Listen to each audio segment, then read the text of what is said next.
The tongue can be a medicine or a sickness, and the difference is only in what it remembers.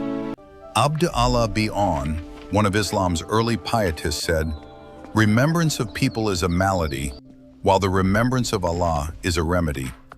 To this saying, Al-Dahabi wrote in jubilant caution, "Yes, by Allah, yet it is odd how in our ignorance we ignore the cure and race to the disease.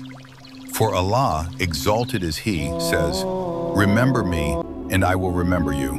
And also, but the remembrance of Allah is greater. And those who have faith and whose hearts find tranquility in the remembrance of Allah. For in the remembrance of Allah do hearts find tranquility. But this will not be attainable except with Allah's enabling grace, tawfiq. So whoever persists in supplication and on knocking at the door shall receive an opening. So choose your remembrance wisely, for one kind consumes the heart and the other restores it."